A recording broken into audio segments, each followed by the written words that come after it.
అందరూ ఎలా ఉన్నారు? నేను ఇప్పుడు మీకు అల్లావుద్దీన్ అద్భుత దీపం అనే కథను చెప్పబోతున్నాను. దీనిలో మంచి నీతి కూడా ఉంది. అయితే ఇలాంటి కథలను మేము మా చిన్నప్పుడు మా మాస్టర్లు చెప్పగా విన్నాము. మళ్ళా కూడా మాస్టర్లను అడిగి చెప్పించుకునేవాళ్ళం. ఆ రోజుల్లో మాకు ఈ కథలే కాలక్షేపం. అలా మేము చెప్పించుకొని విన్నటువంటి ఈ కథలను మా తోటి పిల్లలకి, బంధువులకు, పిల్లలకి చెప్పుకుంటూ ఆనందపడేవాళ్ళం. ఆ కథను ఈరోజు మీకు తెలియజేస్తున్నాను. ఒక ఊరిలో అల్లావుద్దీన్ అనే ఒక కుర్రవాడు ఉండేవాడు. అతడికి తల్లి మాత్రమే ఉంది. తండ్రి చనిపోయాడు. పేదవారు. తల్లి 4 ఏళ్లలో పనిచేసుకొని వచ్చి అలా ఆ వచ్చిన డబ్బులతో జీవనం చేస్తూ ఉండేవాళ్ళు. ఈ అల్లావుద్దీన్ కూడా చాలా నీతి నిజాయితీగా ఉండే పిల్లవాడు. మంచి మనసు గలవాడు. తినగా మిగిలింది ఒకరికి పెట్టే గుణం ఉన్నటువంటి వాడు. అలా ఎవరన్నా పని చెప్తే నిజాయితీగా చేసి పెట్టేవాడు.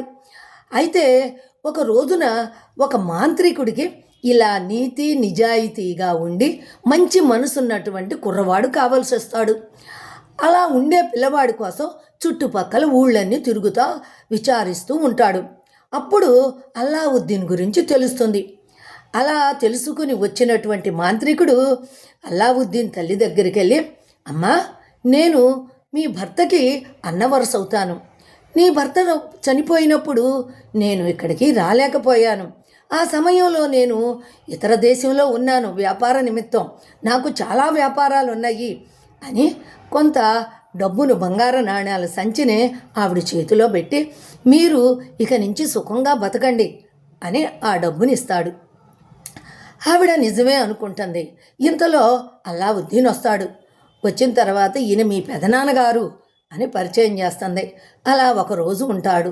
ఉన్న తర్వాత మర్నాడు ఇక వెళ్ళిపోదాం అనుకుంటూ వెళ్ళిపోతూ ఇలా అడుగుతాడు, నీ కుమారుణ్ణి కూడా నాతో పంపించు. నేను మంచి వ్యాపారం అంతా కూడా మీ అబ్బాయికి తెలియజేస్తాను. అవన్నీ కూడా నేర్పించి పంపిస్తాను అని తనతో పాటు తీసుకెళ్తానని అడుగుతాడు. సరేనని, నాయనా, పెదనాన్న దగ్గరికి వెళ్ళి వ్యాపారం మెళకువలన్నీ తెలుసుకునిరా అని అతనితోటి పంపిస్తుంది. ఇతను ఇక ఈ పిల్లవాడిని కూర్చోబెట్టుకొని అంతే చాలా దూరం వెళ్ళిపోతానే ఉన్నాడు. అలా 4 రోజులు ప్రయాణించిన తరువాత ఒక పెద్ద బండ దగ్గరికి తీసుకెళ్తాడు.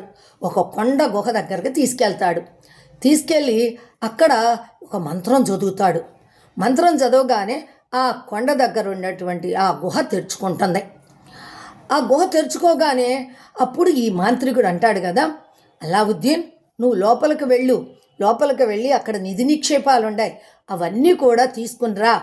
అలాగే అక్కడొక దీపం ఉంటుంది, పాత దీపం ఉంటుంది, ఆ దీపాన్ని కూడా తీసుకునిరా అని చెప్తాడు. ఇంతదానికి నేను వెళ్ళటం ఎందుకండి, మీరే వెళ్ళొచ్చు కదా అని అంటాడు. నేను వెళ్ళటానికి అవ్వదు, నీలాంటి కుర్రవాడే వెళ్ళాలి. అప్పుడే అది అవుతుంది. ఇదిగో ఈ ఉంగరాన్ని పెట్టుకో, అప్పుడు నీకు లోపలంతా కూడా బాగా కనిపిస్తుంది. ఇది ఉంటే నీకు ఎలాంటి ఆపద జరగదు అని ఒక ఉంగరాన్ని ఇస్తాడు. మంత్రించిన ఉంగరాన్ని ఇస్తాడు. అది ధరించి సరే అని ఈ అల్లావుద్దీన్ లోపలికి వెళ్తాడు. లోపలికి వెళ్తే లోపల గుహలో అంతా కూడా బోళ్ళంత నగలు, మరి వజ్రాలు, రత్నాలు అన్నీ కుప్పలు ఉంటాయి.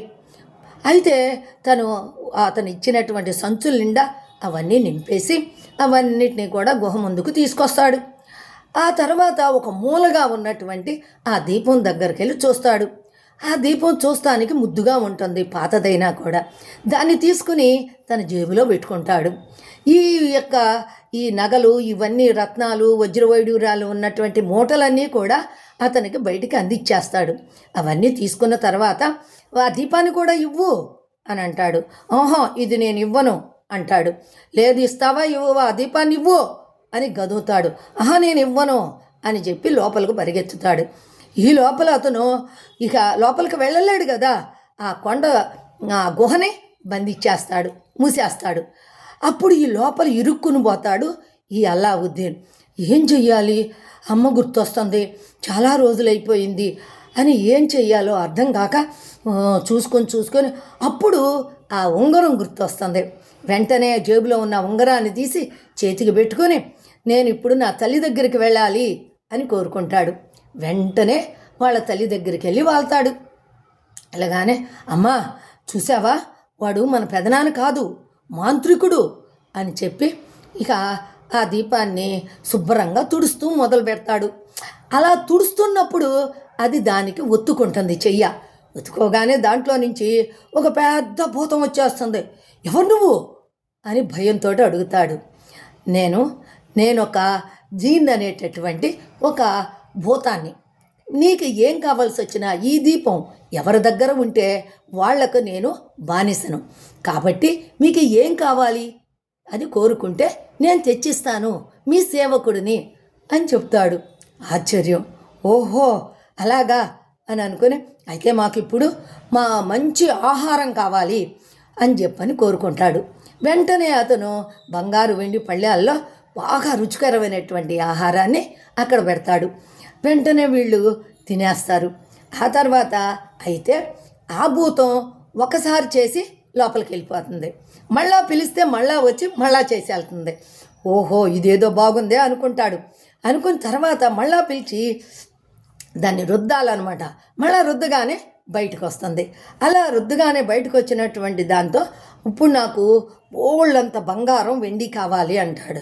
వెంటనే తెచ్చి అక్కడ పెడుతుంది. అలాగే మళ్ళా నాకు పెద్ద ఇల్లు కావాలి అంటాడు.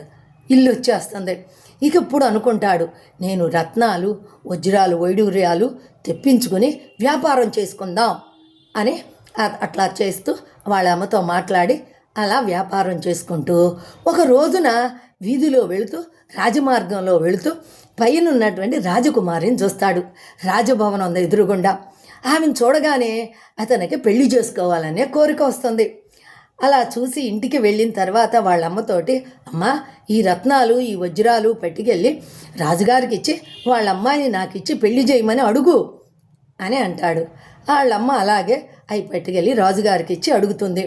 అవి చూసినటువంటి రాజుగారికి, ఓహో ఇవి బాగా విలువైనటువంటివే అనుకుని ఒక చిన్న షరతు పెడతాడు. మీరు పెద్ద మా రాజభవనం కంటే కూడా గొప్పగా ఉండే ఒక భవనాన్ని నిర్మించుకోండి. ఆ భవనంలో ఎక్కడ పెట్టినా మణిమాణిక్యాలు ఉండాలి. అలా ఉంటే నా కూతుర్నిచ్చి పెళ్లి చేస్తా అంటాడు. వెంటనే ఆవిడ ఇంటికి వచ్చి చెప్తుంది. ఇంకా వాళ్ళ చేతిలో పని కదా, అల్లావుద్దీన్ మళ్ళా దాన్ని రుద్ది ఆ జీన్తో చెప్తాడు. అంతే, వెంటనే పెద్ద భవనం వచ్చేస్తుంది. మరి అవన్నీ కూడా వచ్చేస్తారు, వజ్ర వైడూర్యాలని నేను అవన్నీ పట్టుకెళ్ళి రాజుగారికి ఇచ్చి అప్పుడు పెళ్లి చేయమని అడుగుతుంది. వెంటనే రాజుగారు ఒప్పుకొని వాళ్ళిద్దరికీ పెళ్లి చేస్తాడు. అలా పెళ్ళయిన తర్వాత వీళ్ళిద్దరూ ఆనందంగా ఉంటున్న సమయంలో ఈ విషయాలన్నీ కూడా ఆ నోట మాంత్రికుడికి తెలిసిపోతాయి. ఇట్లా అల్లావుద్దీను ఏమీ లేనోడు ఇప్పుడు పెద్ద రాజభవనంలో ఉంటున్నాడు, ఇట్లా రాజకూతుర్ని పెళ్లి చేసుకున్నాడు, ఇవన్నీ కూడా విషయాలు వాడికి చేరిపోతాయి. అప్పుడు ఇక ఎట్టన్నా కానీ దీనివల్లే వాడికి ఎంత ఐశ్వర్యం వచ్చింది, ఎలాగైనా కానీ ఆ దీపాన్ని దక్కించుకోవాలి అని ప్లాన్ గీసుకొని వస్తాడు. వచ్చి అల్లావుద్దీన్ లేని సమయంలో వాళ్ళ ఇంటికి వెళ్ళి, అమ్మా మరి పాత దీపం ఉంటే ఇస్తే నేను కొత్త దీపం మెరిసే దీపం ఇస్తాను అని ఆవిడతో మాట్లాడతాడు. అల్లావుద్దీన్ భార్యతో చెప్తాడు.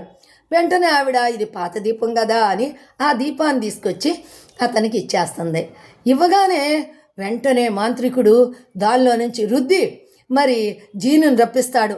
భూతాన్ని రప్పించి ఇప్పుడు మమ్మల్ని ఎవ్వరికీ తెలియనటువంటి ప్లేస్కు తీసుకెళ్ళి ఈ భవనంతో సుద్దా రాజకుమారితో సుద్దా కూడా నన్ను తీసుకెళ్ళి అక్కడ పెట్టు అని కోరుకుంటాడు.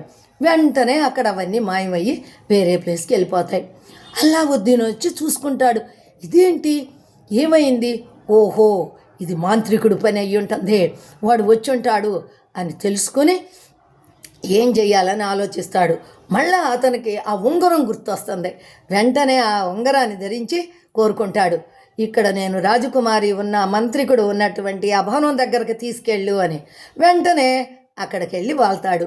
అప్పుడు రాజకుమారితో చాటుగా పిలిచి చెప్తాడు, నువ్వు ఇదిగో ఈ మత్తు పదార్థాన్ని వాడు తినే ఆహారంలో పెట్టు, అప్పుడు మన ఇద్దరం వెళ్ళిపోవచ్చు అని చెప్తాడు. వెంటనే అది తీసుకొని ఇక్కడ నక్కి కూర్చుంటాడు. వాడు తినే ఆహారంలో, మాంత్రికుడు తినే ఆహారంలో ఈ మత్తు పదార్థాన్ని కలిపి పెడుతుంది. అంతే, అతను బాగా నిద్రలోకి జారుకుంటాడు. వెంటనే అల్లావుద్దీన్ బయటకు వచ్చి మళ్ళా దాన్ని తీసుకొని చిమ్నీని తీసుకొని దీపాన్ని తీసుకొని రుద్దుతాడు. జీనొస్తాడు మళ్ళా. రాగానే వెంటనే వీడిని, ఈ మాంత్రికుడిని ఎవ్వరూ లేని ప్రదేశంలో ఒక కటిక చీకటి ప్రాంతంలో ఒక కొండ గుహలో వీడిని బంధించి పెట్టు, బయటికి రాకుండా అని ఆదేశిస్తాడు. అతను అంతే చేస్తాడు. ఆ తరువాత మళ్ళా మమ్మల్ని ఇంతే తీసుకెళ్ళి మా మొదటి ప్రదేశంలో పెట్టు, మా రాజ్యంలో అని పురమాయిస్తాడు. అంతే, వెళ్ళిపోయి వాళ్ళ రాజ్యంలో మీరంతా కూడా ఆనందంగా అల్లావుద్దీన్ భార్యతోటి తల్లితోటి ఆనందంగా జీవించసాగాడు. మరి ఈ కథలో చూసారా, నీతి, నిజాయితీ, మంచి మనసు, అవి మూడు ఉంటేనే కదా ఆ లోపలికి వెళ్ళగలిగేది. అందుకనే ఈ అల్లావుద్దీన్కి ఈ మూడు గుణాలు ఉన్నాయి కాబట్టి అతను ఇంతటి గొప్పవాడయ్యాడు. దాంట్లోకి వెళ్ళగలగటానికి మాంత్రికుడికి ఉపయోగపడ్డాడు. తర్వాత మరి ఈ ఉండబట్టే కదా మాంత్రికుడు తీసుకెళ్ళాడు, వాటి నుంచే కదా ఇంత సంపాదన వచ్చింది. చూసారా, ఎప్పటికైనా నీతి, నిజాయితీ, మంచి మనసు మనకు ఎప్పటికైనా కూడా ఉపయోగపడుతుంది, మన అభివృద్ధికి తోడ్పడుతుంది. ఇప్పటికైనా ఎప్పటికైనా అదే మంచి, అదే నీతి, అదే నిజాయితీ. ఈ కథలోని నీతి అదే. మరి ఇది మీకు నచ్చినట్టయితే ఒక లైక్ చేయండి, అలాగే ఒక కమెంట్ ఇవ్వండి, మీకు కుదిరితే షేర్ చేయండి.